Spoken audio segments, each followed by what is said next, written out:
The grandfather clock in the hall chimed 2, each resonant bong a funeral bell for a decade of marriage.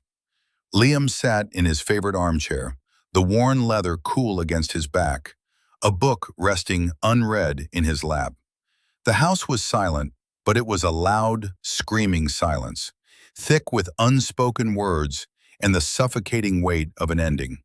He had felt it coming for months, a subtle shift in the atmospheric pressure of their lives, a cold front moving in. Clara stood before him, a silhouette against the moonlit window. She had her arms crossed, a posture of defiance that had become her default. Her face, which he had once mapped with kisses, was now a landscape of cool disdain. "I can't do this anymore, Liam," she said. Her voice was flat, rehearsed.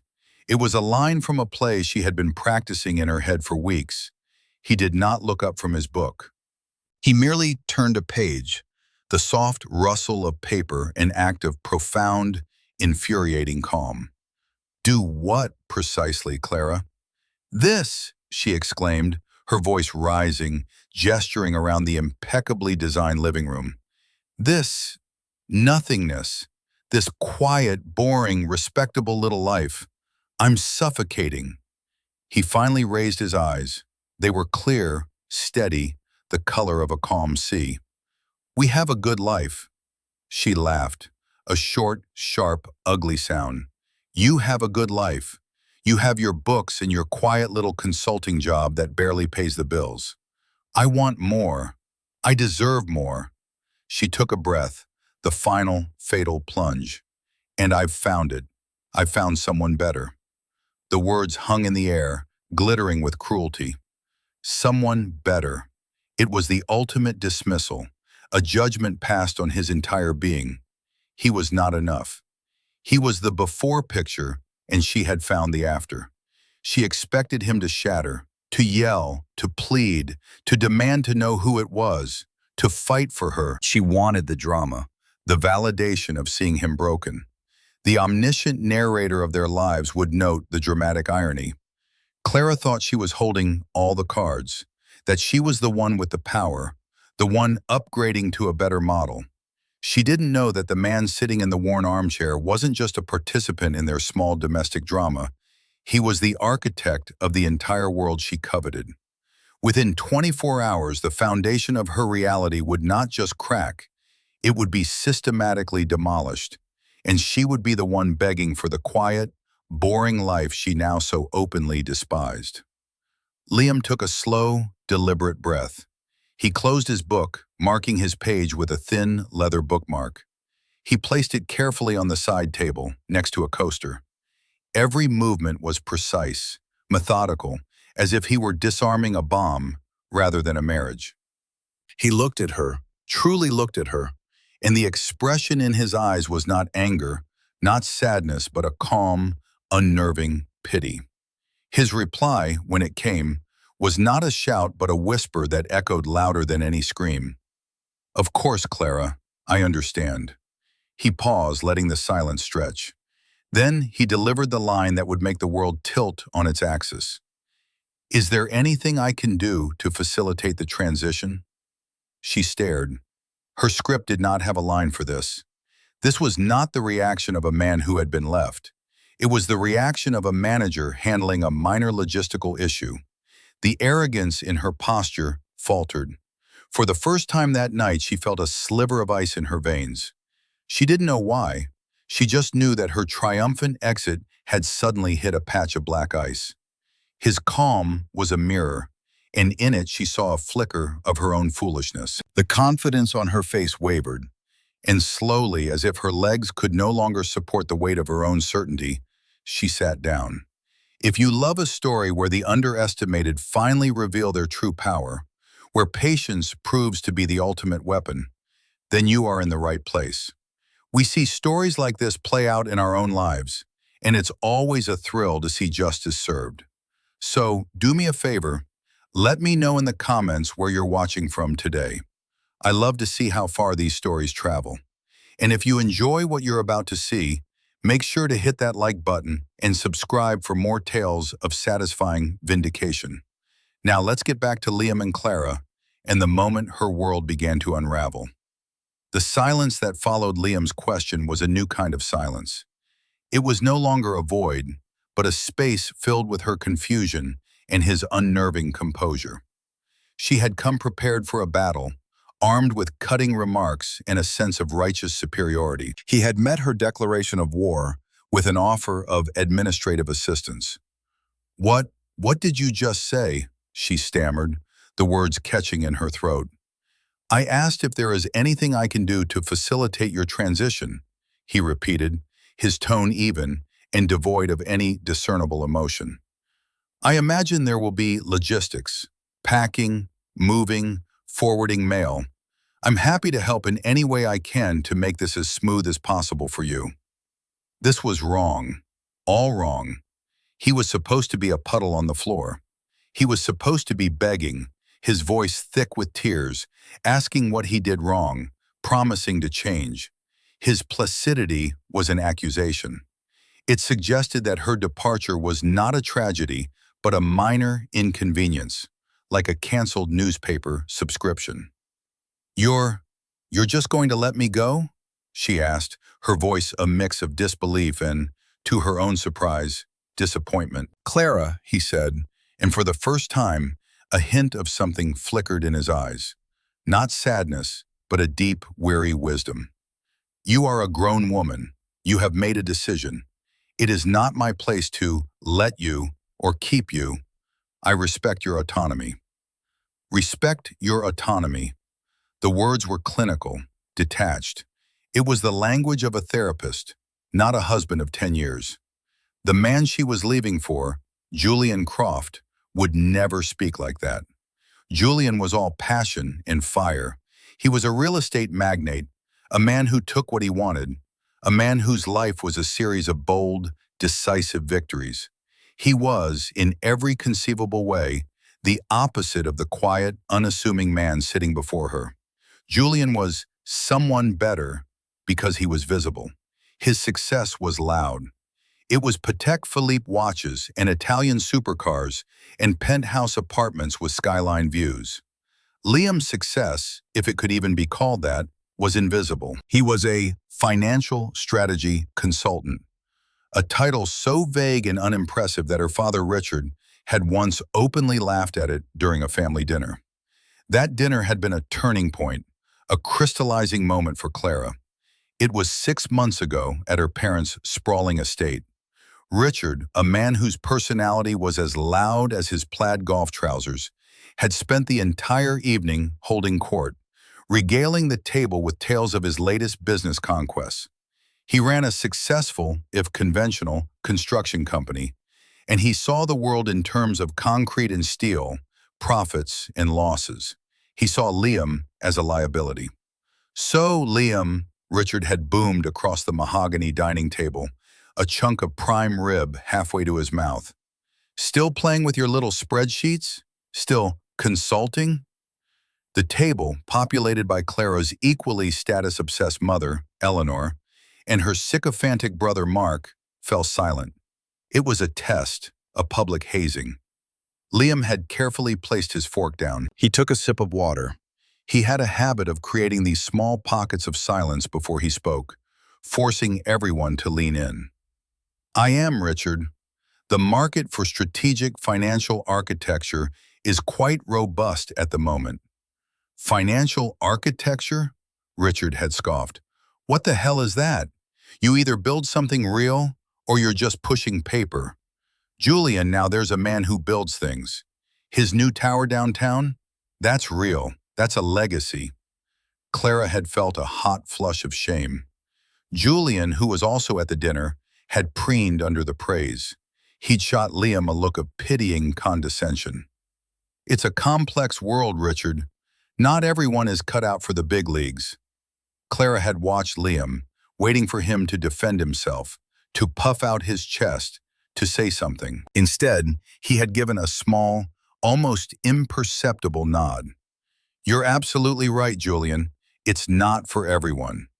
And then he had picked up his fork and continued eating, as if he hadn't just been publicly castrated. During that humiliation, Clara had noticed him subtly touch the corner of a worn, dark green leather briefcase that sat by his chair.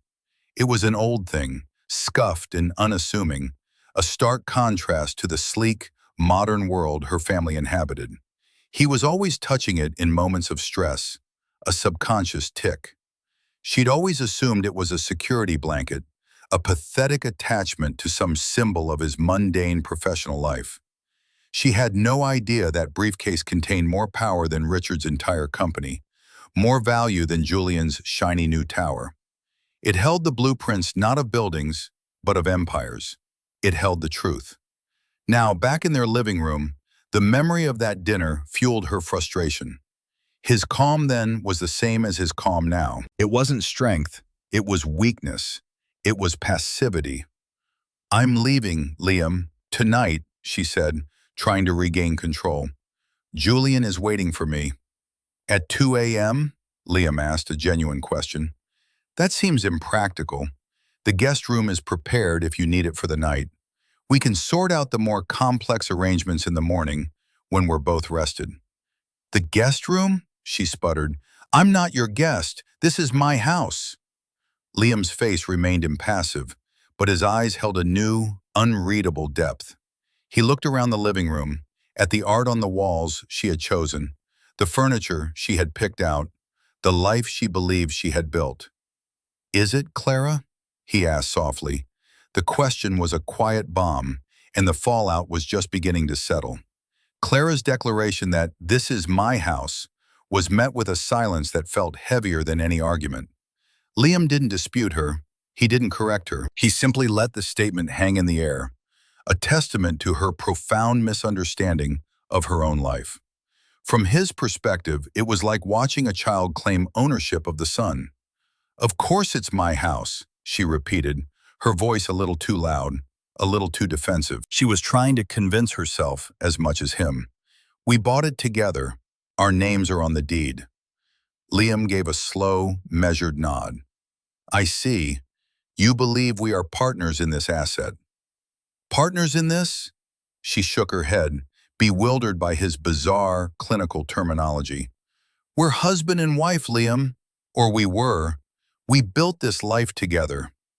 "Did we?" he asked, the question gentle but sharp as a surgeon's scalpel. "Tell me, Clara, what did you contribute?" The question was so stunningly audacious, so completely out of character for the man she thought she knew, that she was momentarily speechless. I made this house a home. I managed our social life. I decorated it. I supported you in your little career." "Yes, your support has been invaluable," he said, and the lack of sarcasm made the statement even more cutting. He truly sounded like a CEO thanking a departing intern for their contributions. "The decorations are lovely. The parties were always well attended." He paused, his gaze sweeping over the room again. "The painting over the fireplace, the abstract one, you bought it at the gallery on 57th Street. It cost $45,000. "Yes," she said, a flicker of pride in her eyes. "It's a Harris original. It's an investment." "It is," Liam agreed. "Do you remember how we paid for it?" "With our money, of course," she said, exasperated. "And where does our money come from, Clara?" "From you, from your consulting job, the one that apparently barely allows us to scrape by," she shot back, her voice dripping with the scorn she had felt for years. "Precisely," Liam said. He stood up, walking over to a handsome mahogany bureau in the corner of the room. He unlocked a drawer with a small, antique silver key. The bureau had always been his, a piece he'd brought into the marriage from his bachelor apartment. She'd always hated it, calling it old and stuffy. She'd never once wondered what he kept locked inside. He pulled out a single, cream-colored folder. It was thin, unassuming. He walked back to his chair but didn't sit. He stood before her, holding the folder. "You, your father, Julian, you all have a fundamental misunderstanding of what I do," he began, his voice taking on a new quality. It was no longer just calm, it was authoritative. It was the voice of a lecturer, a master of his subject. You see my little job as a failure because it doesn't produce tangible things you can point to, like a building or a fat dividend check in your own name. He opened the folder. You see this house, this art, the cars, the vacations. You see them as the fruits of a mediocre career stretched to its absolute limit. You assume we are leveraged to the hilt, living on credit and appearances. It's a reasonable assumption given the information you have. He looked directly at her, and for the first time she felt like a student being reprimanded by a professor. The mistake you made, Clara, was never thinking to ask for more information. You were so convinced of my inadequacy that you never questioned your own assumptions. He slid a single sheet of paper from the folder. It was a bank statement, but the numbers on it were impossible. They weren't the modest four-figure balances she was used to seeing in their joint checking account. The number in the current balance field had 9 zeros before the decimal point. Her brain struggled to process it. What is this? Is this fake? It's the primary holding account for a private trust, Liam said simply. My trust. The one I established 10 years ago, just before we were married. He then pulled out another document. It was the deed to the house. She saw her name on it, just as she'd expected. And his name. But his name was listed differently. It didn't say Liam Caldwell. It said Liam Caldwell as trustee for the Blackwood Capital Trust. You are a signatory on the household account, Clara, which I fund with a monthly salary from the trust. It was enough to give you the lifestyle you desired without raising uncomfortable questions, he explained calmly. As for the house, you are listed as a resident, but not as an equity partner. Your name on the deed grants you right of occupancy, conditional upon the terms of the trust, terms which, I'm afraid, include a fidelity clause. The world began to spin. Fidelity clause. Trust. 9 zeros. The words were alien from a language she didn't speak. The man standing before her was an alien, a stranger wearing her husband's face. I don't understand, she whispered, her voice barely audible. The foundation of her world wasn't just cracking, it was liquidating. I know, he said, and the pity was back in his voice, deeper and more profound than before. That's the tragedy of it all, Clara. You never did.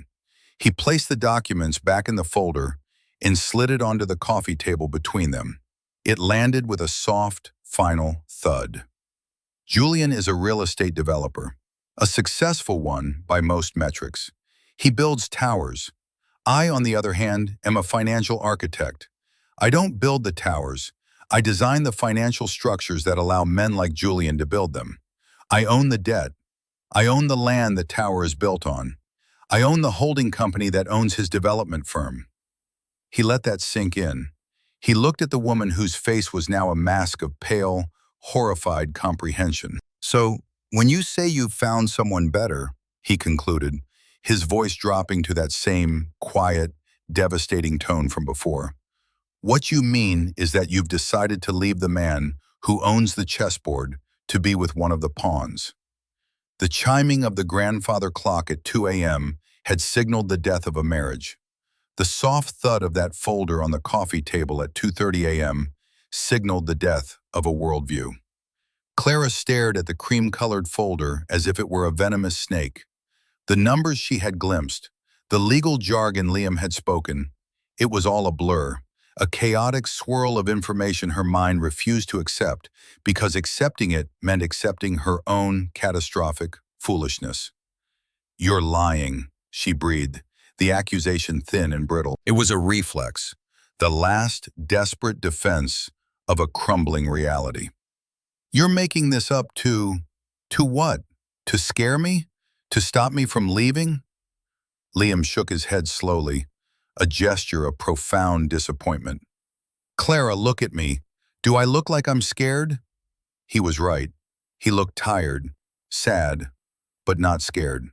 He looked like a man who had finally put down a heavy burden. And why would I want to stop you from leaving? You've just declared in no uncertain terms that you find our life together suffocating and that you hold me in contempt. Forcing you to stay would be a punishment for us both." His logic was flawless, infuriatingly so. It stripped her of her last remaining weapon, the belief that he was desperate for her. The trust, Blackwood Capital. "I've never heard of it," she insisted, grasping at straws. "Of course you haven't," he said. "It's a private entity. It's designed to be invisible. That's the entire point. True wealth, Clara, doesn't scream. It whispers. You, your father, Julian, you're all drawn to the scream. You mistook my silence for poverty, not for strategy." He gestured to the phone on the side table. "Go on, call Julian. It's late, but I'm sure he's awake, waiting for you.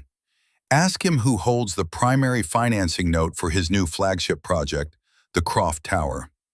She didn't move. She was terrified of the answer. "You won't?" Liam's voice was gentle. "Allow me." He picked up his own phone, tapped the screen a few times, and put it on speaker. It rang twice before a groggy, irritated voice answered. "What?" It was Julian. "Julian, it's Liam Caldwell." There was a pause.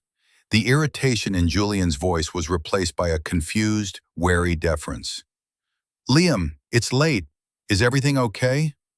The shift in tone was not lost on Clara. Julian had never spoken to Liam with anything other than dismissive arrogance. Now he sounded like an underling speaking to his boss. "Everything is fine, Julian. I just have a quick question for you. A matter of public record, really, but I wanted to hear it from you," Liam said, his voice smooth as silk. "Who is the primary capital partner on the Croft Tower project?" Another pause, longer this time. Clara could almost hear the gears turning in Julian's head, the panic rising. "That would be, a private equity group," Julian stammered. "A holding company. It's complex." "Is it?" Liam pressed, still gentle. "Let me simplify it for you. Is the name of that holding company Blackwood Capital?" The silence on the other end of the line was a confession. It stretched for 5, 10, 15 seconds. When Julian finally spoke, his voice was a strangled whisper. "Yes." "Thank you, Julian. That's all I needed. I trust you'll be hearing from my legal team in the morning to discuss the dissolution of our partnership, citing the morals clause in your directorial contract. Good night." Liam ended the call before Julian could respond. He placed the phone back on the table with a quiet click. The sound echoed in the room like a gunshot. Clara felt the blood drain from her face. Morals clause. Dissolution of partnership. He wasn't just leaving her. He was destroying the man she was leaving him for. And he was doing it with a single, quiet phone call. You can't do that," she whispered, horrified. "I can," Liam corrected her calmly. "And I have. Julian's contract, which I wrote, explicitly forbids senior partners from engaging in behavior that could bring the firm or its principal investors into disrepute. Seducing the wife of the firm's primary, albeit silent, benefactor certainly qualifies. He'll be bought out for a fraction of his worth and be legally barred from the high-end development sector for the next 10 years. He signed it himself." She looked at him then, truly looked at him, and she didn't see her boring, unassuming husband. She saw a predator, a shark that had been swimming silently beneath the surface of her life, content to be ignored until she had foolishly decided to poke it with a stick. Her mind flashed back to all the little moments, the clues she had missed, the times he'd taken quiet calls in his study, speaking in fluent German or Mandarin, the business trips to Zurich and the Cayman Islands that she'd assumed were for some low-level corporate retreat, the way powerful people they'd occasionally meet at charity galas would look at him with a strange, knowing respect she'd always misinterpreted as politeness. And the briefcase, that damned green leather briefcase. It wasn't a security blanket, it was a vault. "Why?" she asked, the question a hollow echo of her former confidence. "Why live like this? Why pretend to be this?" She gestured around the room, a room that now felt like a stage set, a carefully constructed illusion. "Because I liked it," he said simply. "I liked the quiet. I liked the anonymity. I thought I had a partner who liked it too. A partner who loved me, Liam Caldwell, the man, not Blackwood Capital, the entity. I wanted a life, not a balance sheet. I wanted a wife, not a beneficiary." He looked at her, and now finally she saw the sadness. It was deep and vast, a quiet ocean of grief. "It turns out I was the one who was mistaken." He walked back to the bureau and retrieved another folder, this one thicker. "These are the divorce papers. My lawyer drew them up 6 months ago, after your father's dinner party." Her breath hitched. 6 months. He had known. He had been planning this for 6 months. "I had hoped I would never have to use them," he continued, his voice heavy with a sorrow that felt ancient. "I kept hoping you would see me. Not my money, not my power, just me. But tonight you made it clear that's never going to happen." He placed the folder on the table next to the other one. "The terms are, I think you'll find, exceptionally generous. Far more than the trust fidelity clause would legally require. It will be enough for you to live comfortably. It will not be enough for you to live the life you were planning with Julian." He looked at the clock on the mantelpiece. It was nearly 3 a.m. A new day, a new life. "You're right, Clara," he said, his voice soft again. "This is your house. For tonight, take the guest room or the master bedroom, whichever you prefer. I'll sleep in my study. In the morning, my driver will take you wherever you need to go. A hotel, your parents' house, it's your choice." He turned and walked towards the study, his shoulders straight, his steps even. He didn't look back. Clara was left alone in the silent, cavernous living room. The woman who, an hour ago, had everything, and now had nothing but a check and a choice of where to be driven in the morning. The quiet bomb had detonated, and she was sitting in the epicenter of the blast, covered in the ashes of a life she had never truly understood and had just irrevocably destroyed. The first rays of dawn crept through the large windows, illuminating the dust motes dancing in the air of the silent living room. For Clara, it was a light she wished she could block out. Sleep had been a distant, impossible country. She had spent the hours after Liam's departure from the room, replaying the night, the year, the decade, in her head. Each memory was now tainted, recontextualized by the devastating revelations. Every complaint she'd had about their boring life was now a monument to her own ignorance. The quiet vacations to secluded, untrendy locales, they weren't budget trips. They were escapes to private islands and exclusive retreats where anonymity was the greatest luxury. Liam's simple, well-made but unbranded clothes, not a sign of his lack of taste, but the uniform of a man who had transcended the need for labels.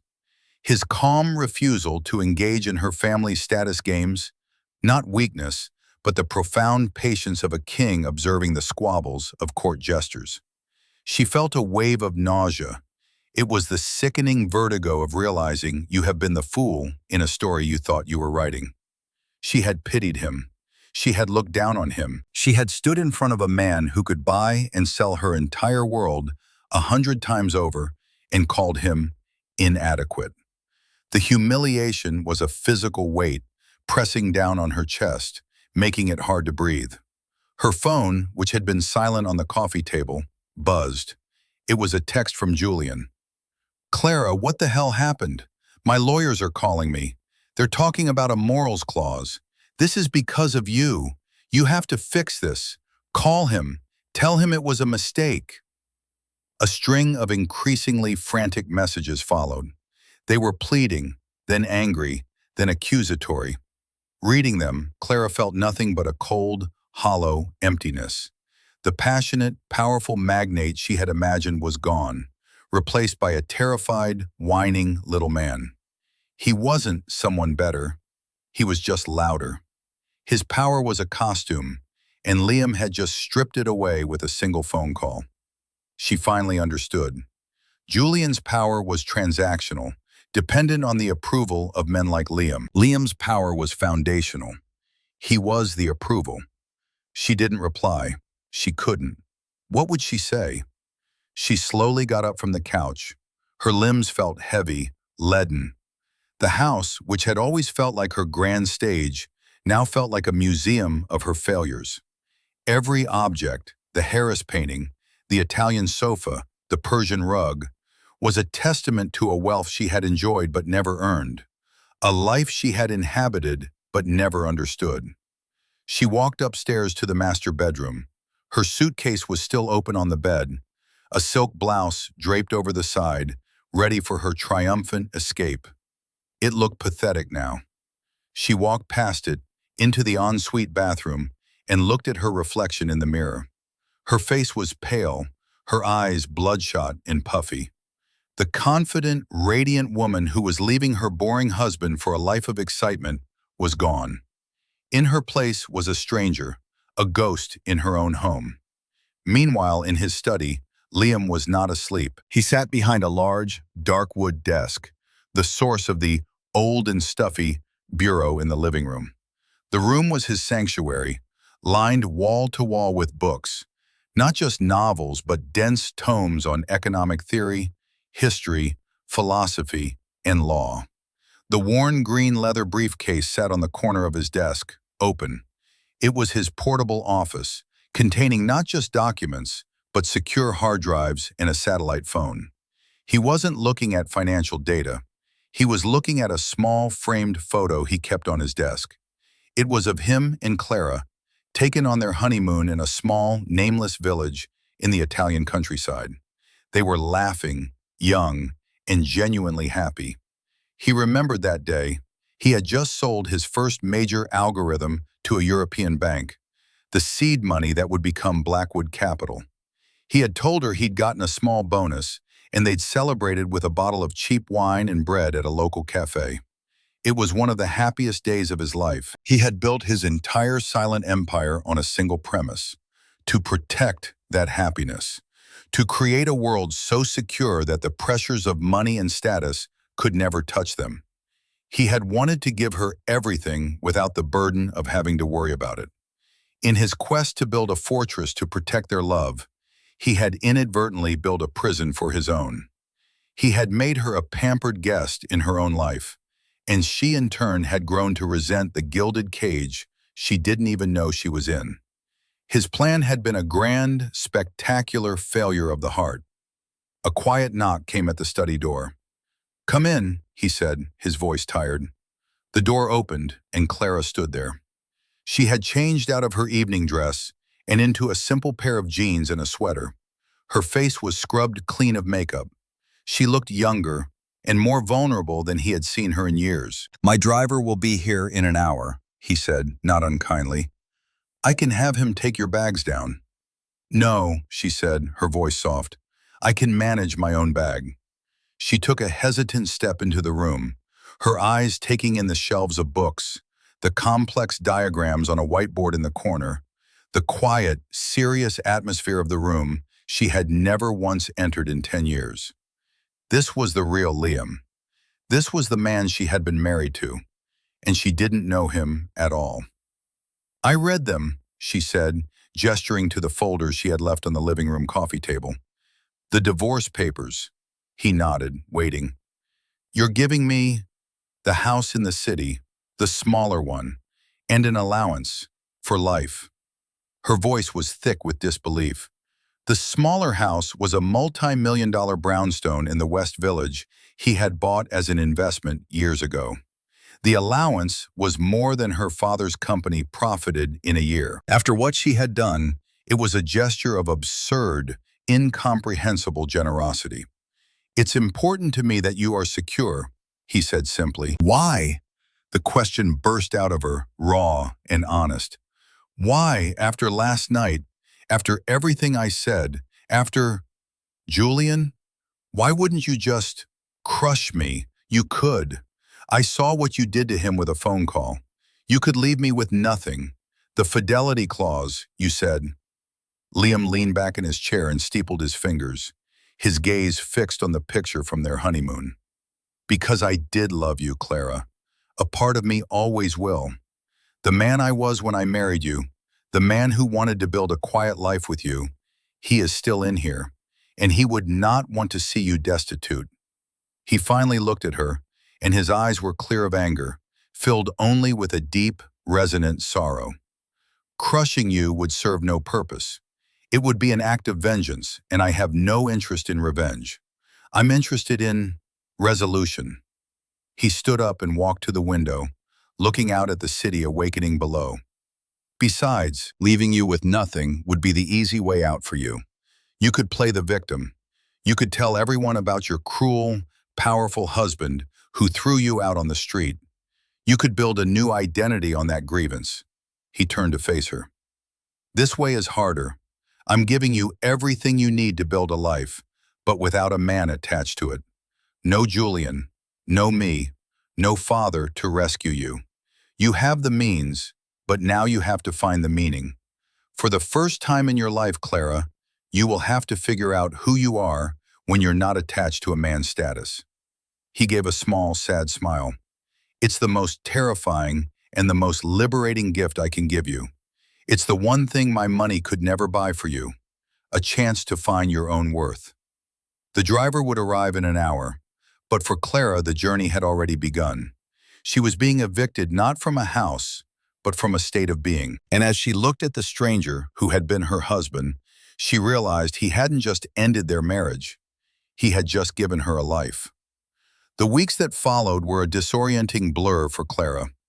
Liam's driver, a silent man named Arthur, who had driven them for years, and whom Clara had always treated as part of the scenery, deposited her and her single suitcase at the curb of the West Village brownstone.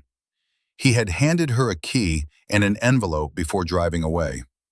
The key felt heavy and strange in her hand. The envelope contained a debit card for a new bank account, a letter from Liam's lawyers detailing the transfer of the property into her name, and a short, handwritten note from Liam himself. The utilities are on.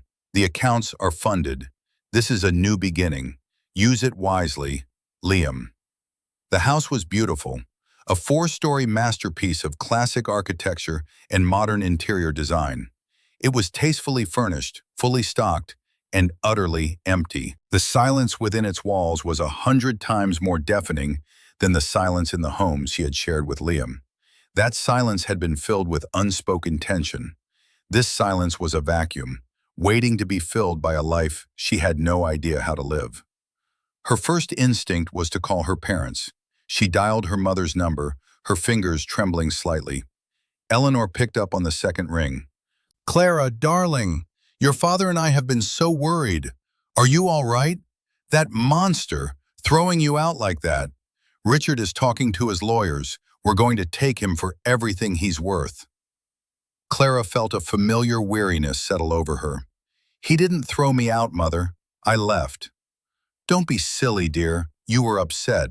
He's a cruel, manipulative man, pretending to be poor all these years. It's deceptive. It's fraud. Richard says we have a case." "Mother," Clara said, her voice firm, "listen to me. Liam has given me the West Village brownstone and a lifetime income. Do not have Dad call his lawyers. You will lose. You will lose spectacularly and publicly." There was a stunned silence on the other end. "He gave you the brownstone?" Eleanor's voice was a squeak of avarice and confusion. "But why? After what you did?" "Because he is not who we thought he was," Clara said, the words tasting like ash in her mouth. "He is more powerful than Dad and all his friends combined.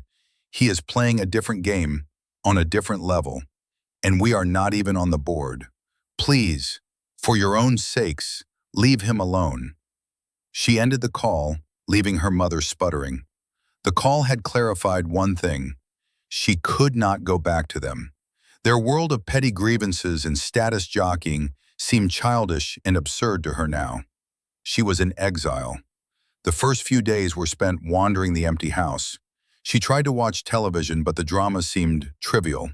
She tried to read magazines, but the lives of the celebrities seemed hollow. She was a ghost, haunting a life that was not yet hers. Out of a morbid curiosity, she Googled Blackwood Capital. There was almost nothing. A few mentions in highly specialized financial journals, referencing it as a silent partner in major global infrastructure projects. No pictures, no CEO profiles, no flashy website. It was, as Liam had said, a ghost. But its influence was everywhere, the invisible scaffolding holding up the visible world. She then Googled Julian Croft. The news was front and center. Real estate mogul Julian Croft steps down amidst partnership dispute, read one headline. Croft Tower project stalls as primary investor pulls funding, read another. His career was in ruins. He had vanished from the social scene. She felt a pang, not of sympathy, but of a shared, desolate understanding. They were both pawns who had been unceremoniously removed from the board. A month turned into 2. The initial shock wore off, replaced by a profound, gnawing boredom. The allowance Liam had provided was more than enough to live a life of leisure, but she found that leisure without purpose was a kind of prison. She had lunch with old friends, but the conversation felt strained. They wanted to hear the salacious details of her divorce, to cast Liam as the villain and her as the wronged woman. When she offered only a quiet, non-committal version of events, they grew bored of her. She was no longer useful as a source of gossip. One afternoon, sitting in a cafe and staring at a croissant she had no appetite for, she had a moment of crushing clarity. Liam's gift was also a curse. By giving her financial freedom, he had removed all her excuses. She could no longer blame a boring husband or a lack of funds for her unhappiness.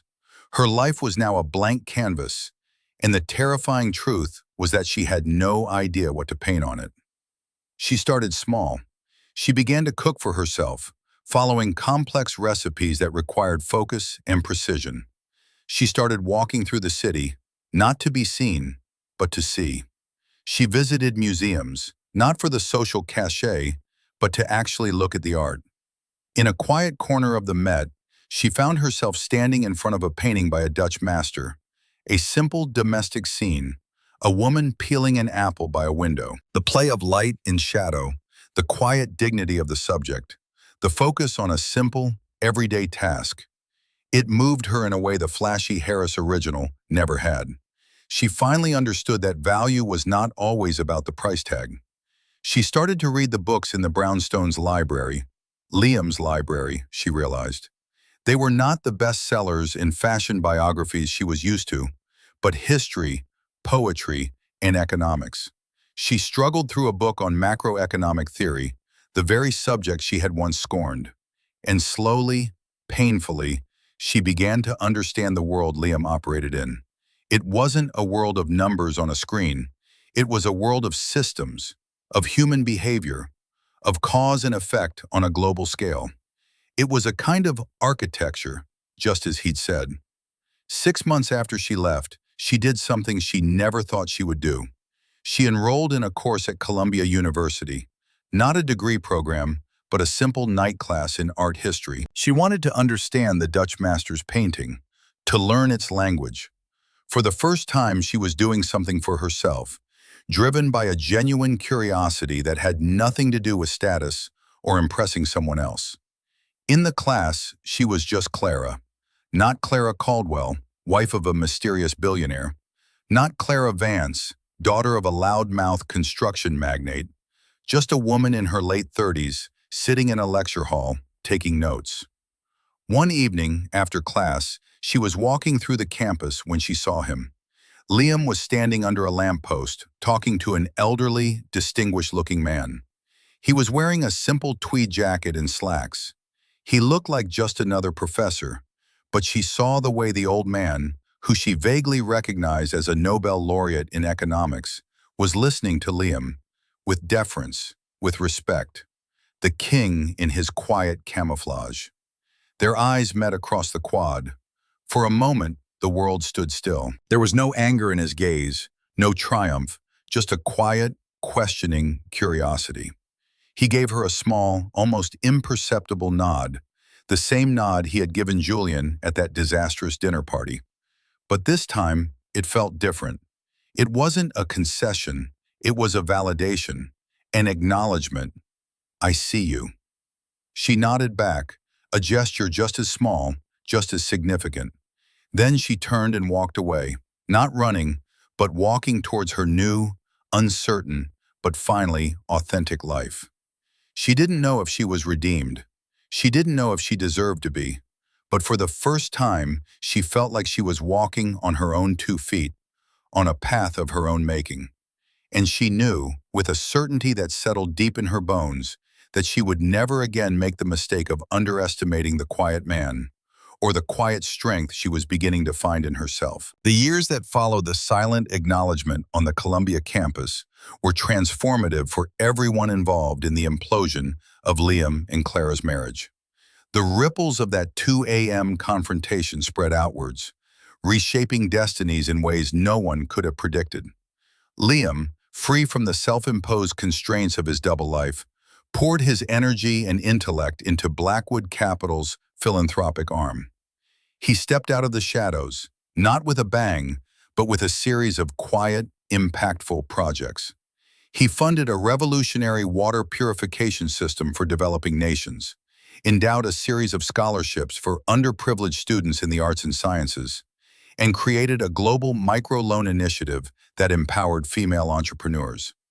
His name began to appear not in the society pages, but in articles about sustainable development and ethical investing. He was still the king on the chessboard, but he was no longer interested in winning the game. He was interested in changing the rules for the better. He never remarried. He found a different kind of partnership in his work, a deeper fulfillment in building legacies that were not made of glass and steel, but of opportunity and hope. He was, by all accounts, a man at peace with his power and his purpose. Richard and Eleanor Vance found their world shrinking. After Liam's quiet but firm warning, Richard had reluctantly abandoned any thought of legal action. However, the story of his son-in-law's true identity and his own spectacular misjudgment became a hushed legend in their social and business circles. Doors that had once been wide open were now politely closed. Business partners became wary, suspecting a man who couldn't see the power sitting at his own dinner table was a man whose judgment couldn't be trusted. Their company's values slowly declined. They were forced to sell their sprawling estate and move into a smaller, though still luxurious, home. For Eleanor, the loss of status was a living death. For Richard, the constant nagging knowledge that the paper pusher he had mocked was one of the most powerful men in the world was a humiliation he would carry to his grave. They became bitter, isolated figures, ghosts of their former social glory. Julian Croft vanished completely. The 10-year ban from his industry, a legal masterstroke by Liam's team, was a professional death sentence. Stripped of his title, his access, and the flashy symbols of his success, he was revealed to be a man of no substance. Rumors occasionally surfaced of him working in a low-level sales job in a different state or trying to launch some ill-fated startup. He became a cautionary tale whispered among his former peers, a reminder that the higher you fly on borrowed wings, the further you have to fall. And Clara's story was the most unexpected of all. The art history class was a beginning. It ignited a passion she never knew she had. She finished the course, then another, and another. She eventually enrolled in a full master's program. She sold the West Village brownstone, a move that shocked her parents and the few friends who remained. It was too much house, she explained, too much of a life she hadn't earned. She used a portion of the money to buy a smaller, comfortable apartment near the university and invested the rest, not in stocks and bonds, but in a small, struggling art gallery in Brooklyn that championed new, unknown artists. She worked there for free at first, sweeping floors, answering phones, doing whatever was needed. She used the knowledge from her studies to identify promising talent and the business acumen she had unknowingly absorbed over the years to help the gallery become solvent. She discovered she had a good eye, not just for art, but for people. She was patient, kind, and had a deep, empathetic understanding of what it meant to be underestimated. The gallery, under her quiet guidance, began to thrive. It became known as a place of authenticity, a haven from the commercialism and status-seeking of the Manhattan art scene. Clara became a respected, if low-profile figure in her own right. She never used the Caldwell name or her connections. The success she built was entirely her own. She dressed simply. She drove a modest car. She found joy not in acquisition, but in creation and curation. She had, in a strange and roundabout way, become more like Liam than she could ever have imagined. About 5 years after the divorce, the gallery held a major show for a brilliant young sculptor they had discovered. It was a huge success, and the opening night was packed. As Clara was speaking with a potential museum curator, she felt a familiar presence. She turned and saw Liam standing near the back of the room, observing a small bronze piece. He was alone. She excused herself and walked over to him. He looked up as she approached, a genuine smile touching his lips. "Liam," she said, her voice even, "what are you doing here?" "A friend told me there was a gallery in Brooklyn doing some of the most interesting work in the city," he said, his eyes twinkling. He said the woman who ran it had an impeccable eye and a reputation for integrity. I was curious. His gaze swept around the crowded, vibrant room. He was right. They stood in comfortable silence for a moment, two people who had once shared a bed, now sharing a moment of mutual, hard-won respect. "This piece," he said, gesturing to the sculpture, "it's remarkable. The artist has a deep understanding of structural tension and balance. It's a work of financial architecture in a way." Clara laughed, a real, unburdened laugh. "I think she'd like that. She's over there, the one in the paint-splattered overalls, trying to hide from the critics." "She has nothing to hide from," Liam said, his eyes meeting Clara's. The message was clear. Neither do you. He bought the sculpture, paying the full asking price without haggling. It was a significant sum, enough to secure the gallery's finances for the next year. It was another gift, but this one felt different. It was not a handout from a powerful man to a dependent woman. It was a transaction between equals, an investment from one respected professional to another. As he was leaving, he paused at the door. "You built something real here, Clara." "I had a good teacher," she replied softly. "He taught me the value of quiet strength." He nodded, a final acknowledgement, and then he was gone, disappearing back into the city. Clara turned back to the warmth and light of her gallery, her heart full. The vindication wasn't in seeing her ex-husband's power. It wasn't in seeing her enemies fall. The true lasting vindication was in the quiet, solid reality she had built for herself, piece by piece, out of the ashes of her old life. She had finally found someone better, and it was herself. And so, our story comes to a close. It's a powerful reminder that the loudest person in the room is often the weakest, and that true strength, true worth, lies not in what you have, but in who you are. It's about patience, integrity, and the quiet dignity of building a life on a foundation of your own making. What do you think? Was Liam's form of justice the right one? Or would you have preferred to see him take a harsher revenge? I'm always fascinated by what you all think, so let me know your thoughts in the comments below. These discussions are the best part of sharing these stories with you. Thank you for joining me on this journey. If you found this story satisfying and it resonated with you, please show your support by hitting that like button and consider subscribing to the channel so you don't miss the next story. We have many more tales of karma, vindication, and redemption to share. Until next time, remember to look for the quiet strength, both in others and most importantly, in yourselves.